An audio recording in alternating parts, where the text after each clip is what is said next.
North Richmond Street. Being blind is a quiet street. There is nothing there to tell you what went on at number 17, the red brick terrace house where James Joyce lived as a kid.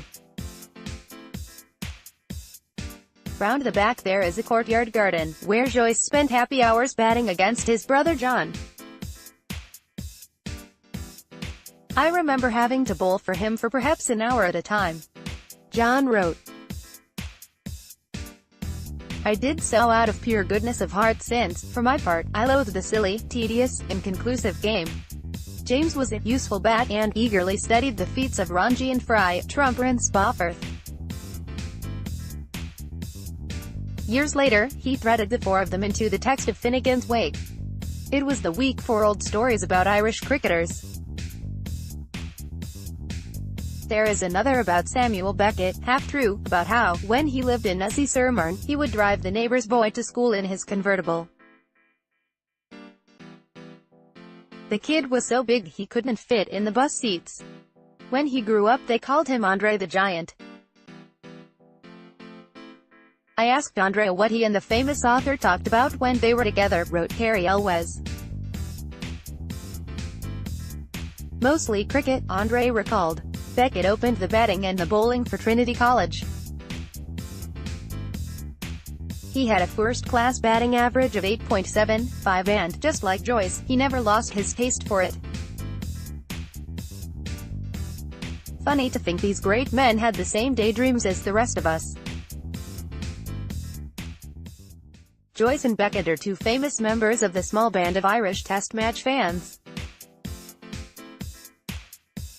In the 20th century, this was a fruitless pursuit. For the past 140 years, the only way an Irishman would play Test cricket was if he got picked for England. Leland Hone was the first to do it, in 1879. Hone, who kept wicket in the third ever Test, was the first of 7 Irishmen to play Tests for England. But there were many more, boys and men, who would have played for Ireland if they had only had the chance.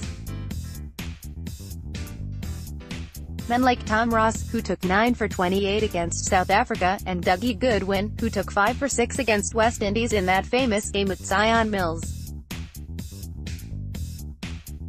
And like Scott Huey, who topped West End's first-class averages in 1954. In those days, you needed to take 10 wickets to qualify for West End's list. Huey played only one first-class game all summer, against the MCC, but he took 14 for 97. Men like Jimmy Boucher, who took 168 wickets in first-class cricket, at 14 each, 7 of them for only 13 runs against New Zealand. The inaugural Irish Test 11 took to the field for the first time at Malahide last Saturday, at least 100 years later than they might have done. Tomorrow 11 of us will represent the 688 who have gone before us, wrote Andy Balbirnie. Thank you for paving the way for us to fulfill our dreams.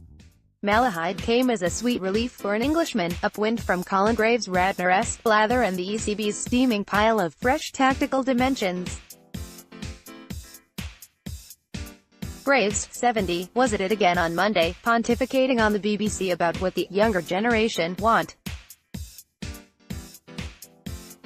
There was never a better reason to switch over to guerrilla cricket, where it was broadcasting Kevin O'Brien's fine innings, the first Test 100 for Ireland. Except even in Ireland, where Test cricket was only just born, there was a whiff of something terminal about it. Over the weekend, Brendan McCullum, the former New Zealand captain who did as much for the format as any other modern player, said in an interview, I firmly believe Test cricket won't be around in time, because there's only so many teams that can afford to play it. Ireland are not one of them. You could hear it in the words of their captain, William Porterfield, and chief executive, Warren Dutram. For most countries, the latter said, Test cricket, apart from England-Australia, which is the obvious exception, is a loss leader. Ireland are only due to play 16 tests in the next 5 years. It is going to be very hard to organize 3 or 5 game series with the cost that is involved. It would be great if we could play quite a few tests a year, but it is not financially viable as it stands. Porterfield added. That is what it is.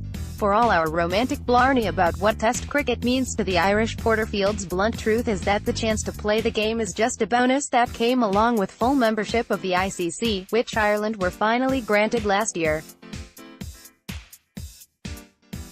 Full membership allows their administrators to plan not just for 6 to 12 months but 3 years down the line, to know what fixtures they are going to get, and what funding they are going to get. So that is probably the biggest thing it brings from Cricket Ireland's point of view. Porterfield said, and Test cricket comes along with that, and we are fortunate enough to get that opportunity, but to be honest, T20 probably has taken over. You could see that in the scaffolding grandstands. Cricket Ireland had set up only 6,000 seats, and it did not fill them. When Ireland play 2 T20s against India this summer, the capacity will be increased to 8,000. Outside of England and Australia, Test cricket is a heritage business. The Irish may as well have discovered a sudden enthusiasm for steam trains.